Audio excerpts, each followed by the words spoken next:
Good evening, and welcome back to Candlelit Chronicles. Tonight, we travel to a city built on 7 hills beside a strait of silver water. A city that called itself simply and confidently the City, and that stood golden and unconquered for over 1,000 years after the rest of Rome had already fallen into ruin and memory. How does an empire last 1,000 years longer than anyone expects it to? And what does it feel like from the inside to watch a golden age slowly, gently become a legend? Before you get comfortable, take a moment to like the video and subscribe, but only if you genuinely enjoy what I do here.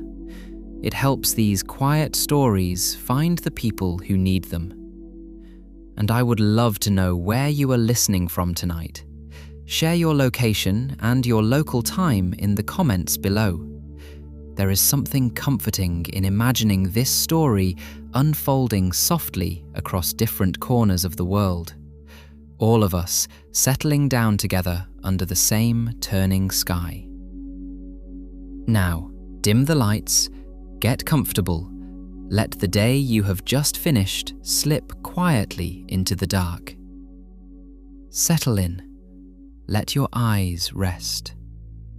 Tonight, we drift back to a narrow strip of land between 2 seas, where an emperor once stood with a spear in his hand, tracing the outline of a city that did not yet exist, and where, more than 1,000 years later, that same city would finally, gently, close its gates for the last time. In the year 330, the Roman Emperor Constantine stood on a low hill above the ancient Greek town of Byzantium and made a decision that would outlast him by more than a millennium. The old town he chose had already been there for nearly 1,000 years by that point, a modest Greek trading post founded, legend said, by settlers who had asked an oracle where to build and been told, cryptically, to settle across from the land of the blind, a riddle they only understood once they arrived and saw an earlier colony built on a plainer site just across the water that had somehow overlooked this far better harbour entirely. Whatever the truth of that old story, Constantine's own instinct, standing on that hill 15 centuries ago, was exactly the same. He saw what the site could become, long before it had become anything at all. Rome, by then, was vast and tired. Too far from its eastern frontiers, too far from the wealthy trade routes that ran toward Persia and India, too far, in a sense, from its own future. Constantine wanted a new capital, a second Rome, built fresh in a place chosen with real care. And the place he chose was, by any honest measure, nearly perfect. A narrow peninsula with water on 3 sides. A deep, sheltered harbour, so calm and so naturally golden in the evening light that people simply began calling it the Golden Horn. A position exactly where Europe and Asia leaned toward each other across a strait so narrow you could, on a clear day, see the far shore. Every ship moving between the Mediterranean and the Black Sea had to pass directly beneath the new city's walls, which meant, in the gentlest and most practical sense, that the city could never quite go hungry and could never quite go poor. They called it New Rome, officially, but almost everyone, from the very beginning, simply called it Constantinople, the city of Constantine. The land itself seemed to want a great city there. The soil around the peninsula was rich enough for gardens and orchards close within the walls, so that even during a long siege, the city could feed itself a while longer than anyone attacking it ever quite expected. Fresh water arrived through a remarkable system of aqueducts and vast underground cisterns, cool stone chambers holding enough water in reserve to outlast almost any drought or blockade. Constantine, and the engineers who served him, were not simply building a beautiful capital. They were building a capital that intended, quite deliberately, to endure. He built it generously. Wide avenues, a great forum, a hippodrome for chariot races that could seat 100,000 people. Churches raised in his own new Christian faith, standing beside columns brought, quite literally, from a dozen older cities across the empire. He wanted his new capital to feel, from its very first day, as though it had always been there. An old city, freshly built. And gradually, patiently, that is exactly what it became. For the first century or two, Constantinople was simply the eastern half of a still unified Roman world. A wealthy, splendid partner to Rome in the west. But the western half was already beginning its long, slow decline, pressed by migrations, by economic strain, by the sheer difficulty of governing so vast a territory from so far away. In the year 476, the last Western Roman emperor, a boy with the small, almost tender irony of a name meaning Little Romulus, was quietly set aside, and the Western Empire, in any formal sense, simply ceased. But in the east, the lights stayed on. Constantinople did not fall. Its emperors, its laws, its churches, its senate, its whole deep sense of being Roman, all of it continued, uninterrupted, in the city on the Bosphorus, even as the western provinces reshaped themselves into the early medieval kingdoms we read about elsewhere. The people of this Eastern Empire never once, in all the centuries that followed, stopped calling themselves Romans. Historians much later would give them a new name for convenience, Byzantine, after old Byzantium. But they themselves knew exactly who they were. Rome simply continuing in a different and quite beautiful shape. The 6th century brought the reign of an emperor named Justinian and of his remarkable wife Theodora. And together they gave Constantinople perhaps its most dazzling chapter. Theodora's own story is worth pausing on gently because it is so unlikely. She had been born into the poorest edges of the theatrical world, far from any palace, and had risen through sheer intelligence and force of will to stand beside an emperor as something close to a full partner in rule. Justinian trusted her judgment completely, and history is glad he did, because in the year 532, that trust may well have saved the entire empire.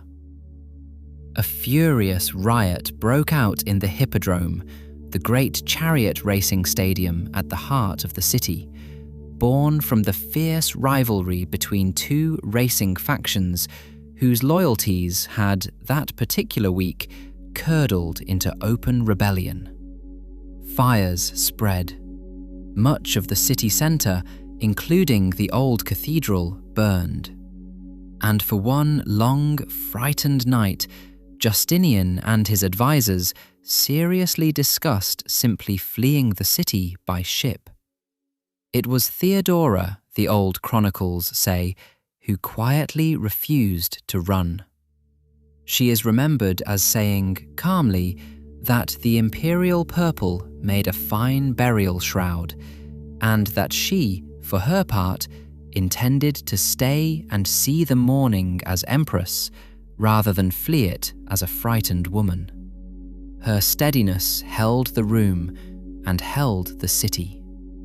The riot was, eventually, gently but firmly brought to an end, and out of those very ashes, within a few short years, rose the great dome of Hagia Sophia itself. Sometimes the Golden Age is built quite literally on the resolve of the person who refused to leave.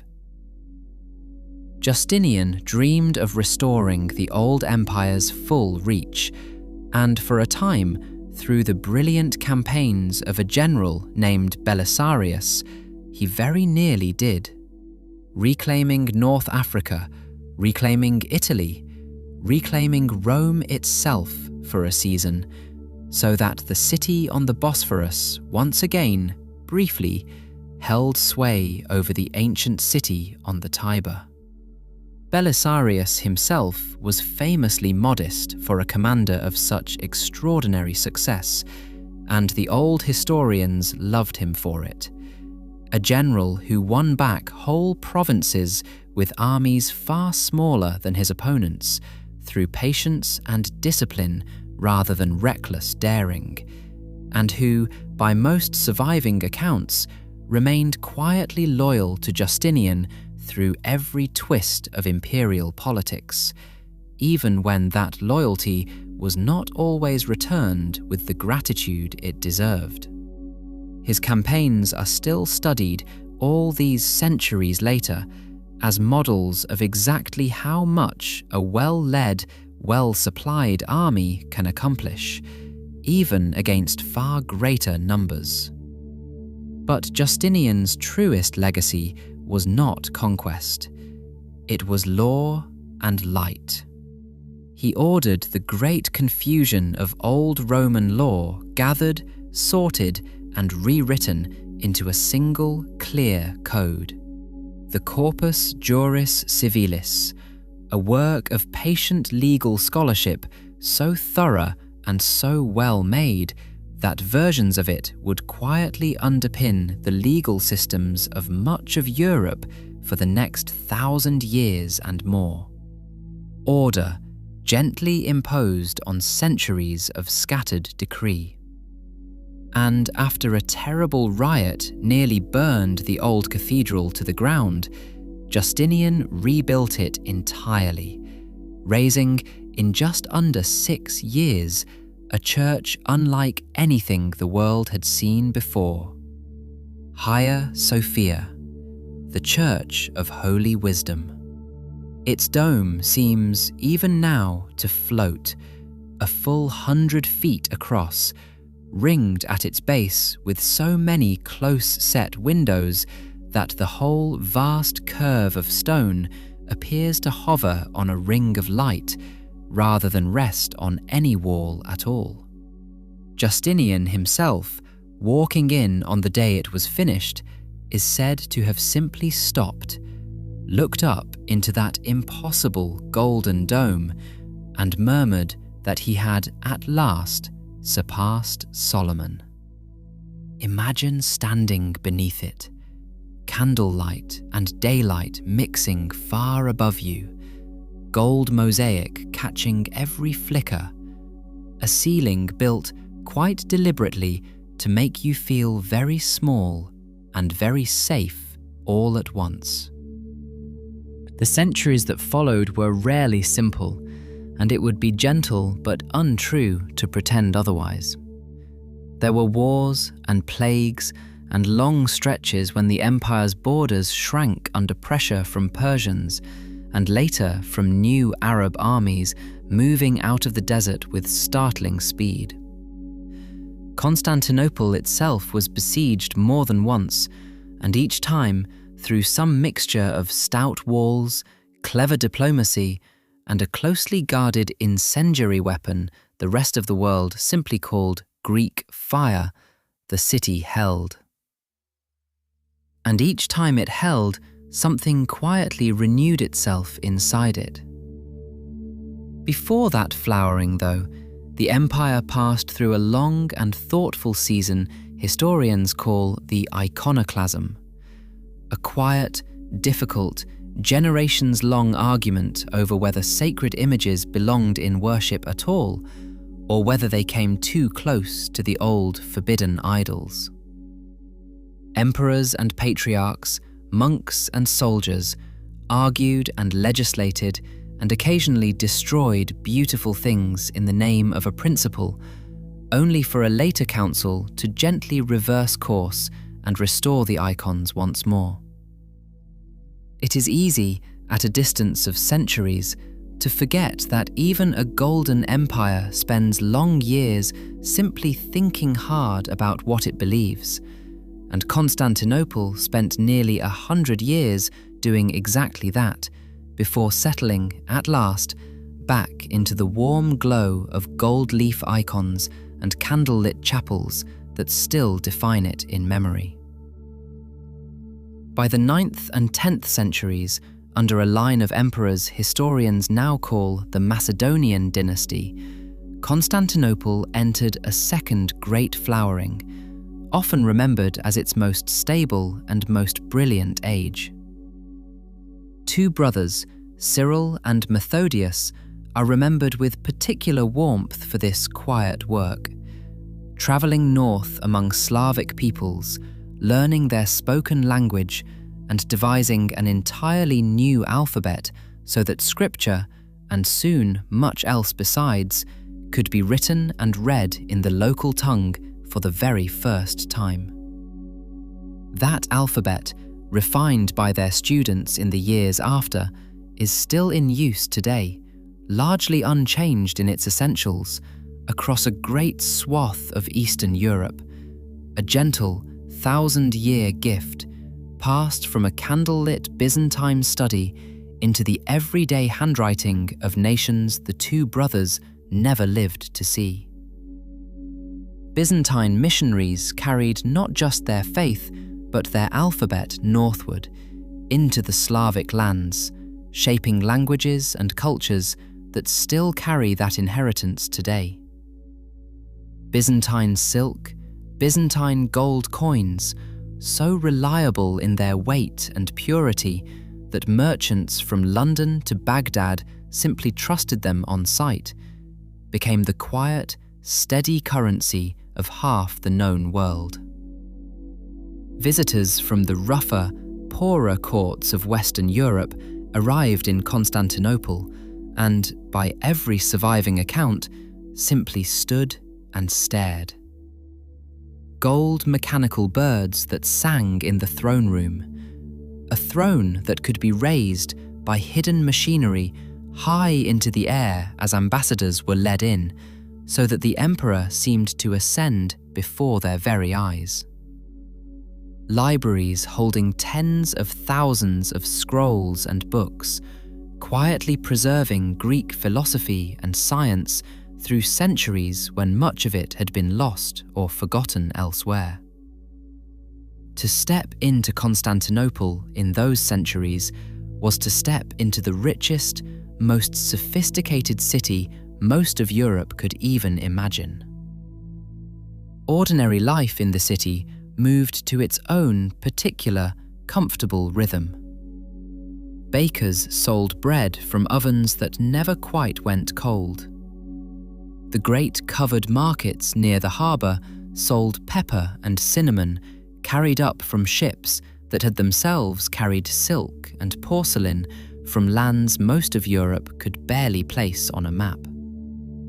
And on race days, the entire city, from senators to dock workers, streamed into the Hippodrome together, cheering for the blues or the greens with a passion that, on calmer days, crossed every line of wealth and rank the city otherwise so carefully observed. Silk itself was one of the empire's best kept and most profitable secrets.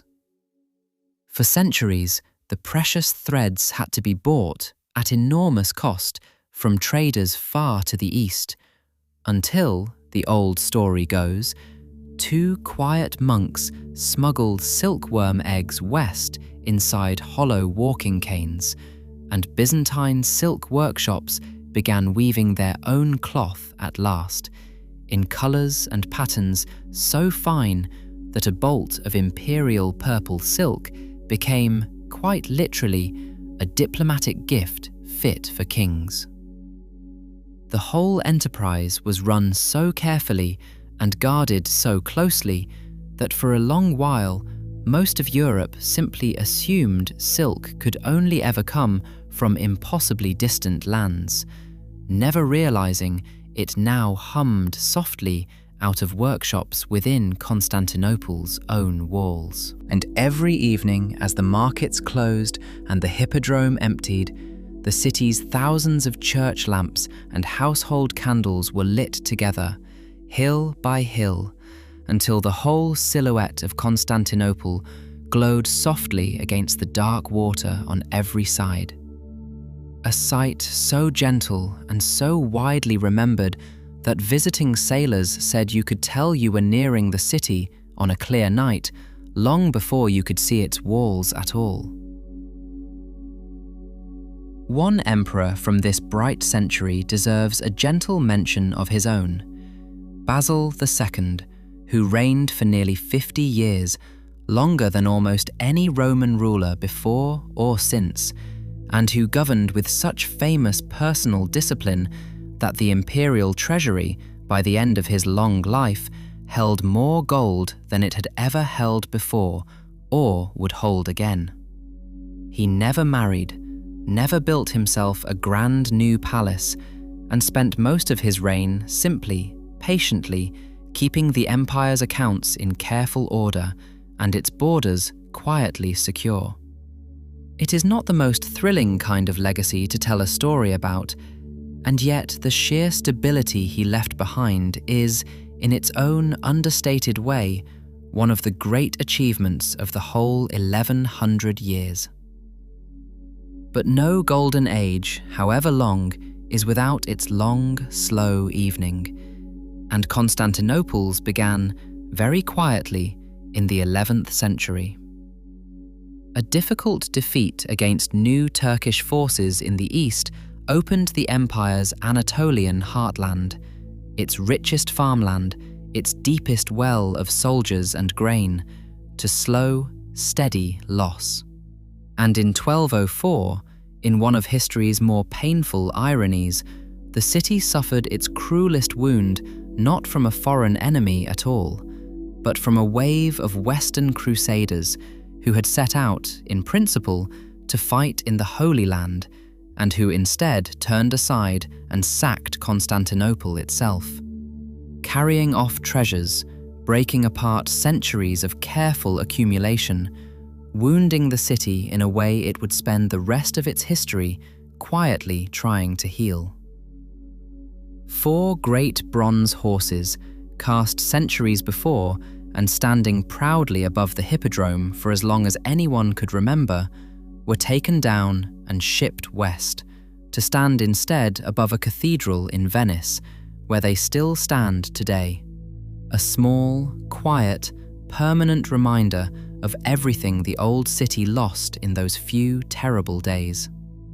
Countless other treasures, relics, and manuscripts scattered west across Europe in the same hard season, some lost entirely, some, in a gentler irony, preserved precisely because they left the city before its final ending, carrying pieces of Constantinople's memory safely outward even as the city itself grew smaller.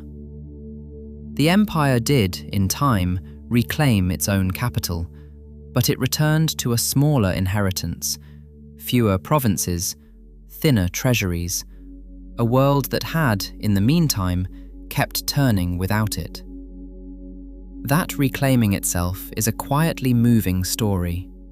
For nearly 60 years, the rightful Byzantine court governed in exile from the city of Nicaea, a modest town across the water, never once giving up the patient, unglamorous work of holding a government together while waiting for the chance to come home.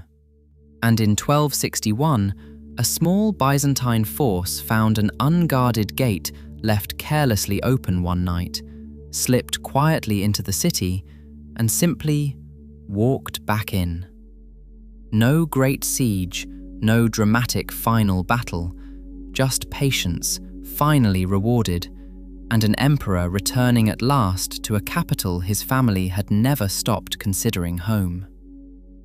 And yet, even in this long autumn, something remarkable kept happening inside the old walls.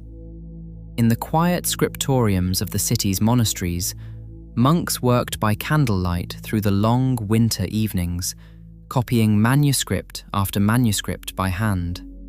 Homer, Plato, Euclid, the old historians and playwrights, texts that had already survived 1,000 years simply because, somewhere along that long chain, someone always chose to make one more careful copy before the last one wore thin or crumbled. It was slow, patient, unglamorous work done by candlelight in cold stone rooms, and it is very possibly the single reason so much of what we now call classical civilization survived into the modern world at all. Scholars in Constantinople's final 2 centuries preserved, copied, and studied classical Greek texts with a quiet, careful devotion. And as the empire slowly narrowed, many of these scholars carried their books and their learning west, into Italy, arriving just in time to help kindle what history would later call the Renaissance. Even as the city itself grew smaller, its centuries of gathered knowledge were, very gently, finding new soil to grow in elsewhere. By the middle of the 15th century, the empire that had once stretched from Spain to Persia had narrowed, gently and sadly, to little more than the city itself and a scattering of nearby territory. Constantinople remained magnificent within its walls, but those walls, however legendary, now stood mostly alone.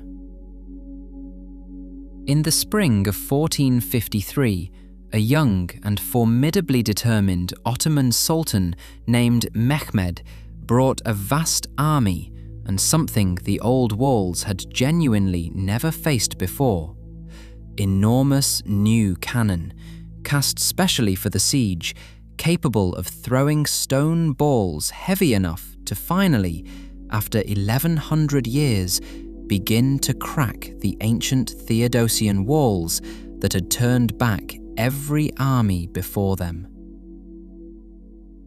For nearly 2 months the city held. Emperor Constantine XI, bearing, by a poignant coincidence of history, the very same name as the city's founder, walked the walls each night with his soldiers, a small garrison holding an impossibly long line against overwhelming numbers, hoping, as every message went out, for reinforcement that never quite arrived in time.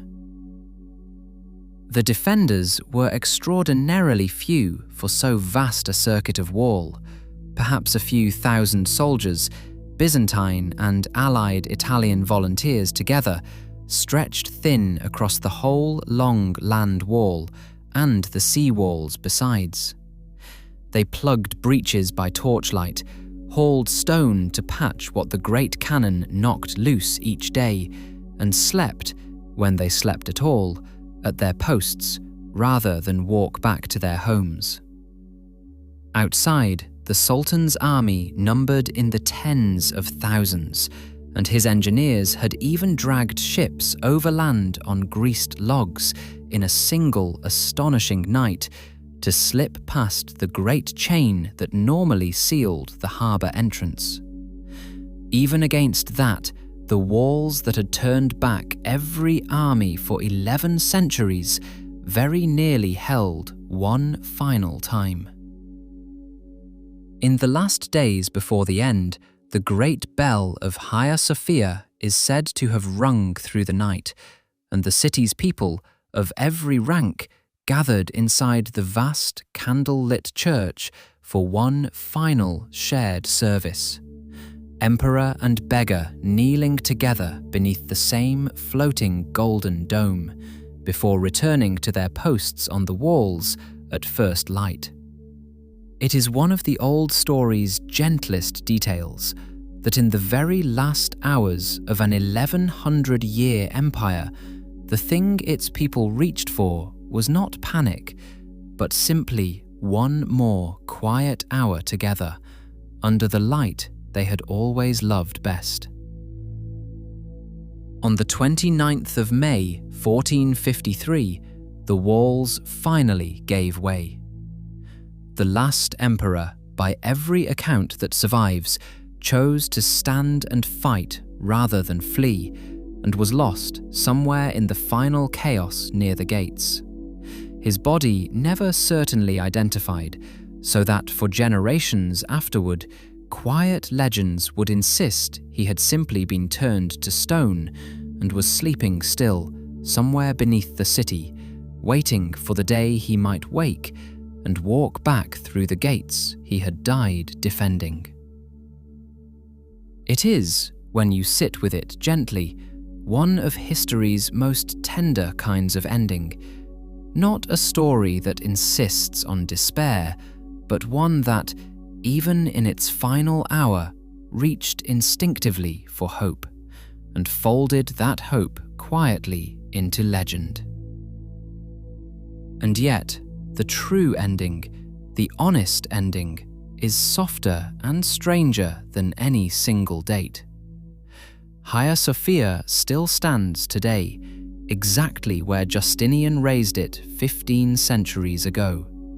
Its great dome still catching the light exactly as it always has, its walls now holding, side by side in careful restoration, both the Christian mosaics of its first calling and the elegant calligraphy of the mosque it later became. Two histories resting gently in the very same golden room. The old sea walls still trace the shoreline.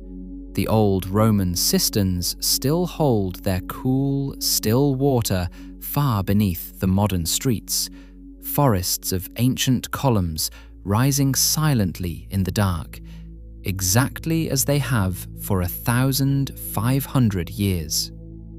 And the city itself, renamed and transformed many times over, still sits precisely where Constantine once stood. Still the one place on Earth where two continents lean close enough to touch.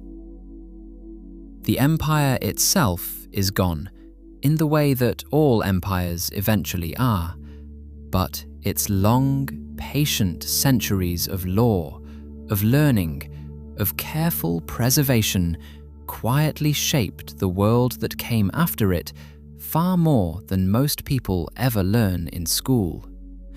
A golden thread, largely invisible, running through the language we borrowed, the law codes we still lean on, the classical texts that survived specifically because someone in a candlelit Constantinople scriptorium centuries ago cared enough to copy them one more time. And so we come to the end of tonight's journey. Back down from the great dome, back along the old sea walls, back to the quiet, patient dark where the Bosphorus still moves slowly between two continents, the way it always has. Somewhere beneath the city, the old legend says, a stone emperor is still sleeping. And perhaps, if you let your own eyes close now, you might imagine keeping him gentle company for a while. Two quiet sleepers, each waiting patiently for a morning that will come exactly when it is ready to. Thank you for walking these golden halls with me tonight. If these quiet stories help you rest, consider subscribing and perhaps tell me in the comments which empire or city you would like me to wander into next. But that is a thought for tomorrow. For now, the dome is dark, the walls are quiet, and the old city is settling softly into sleep all around you. Good night and sweet dreams.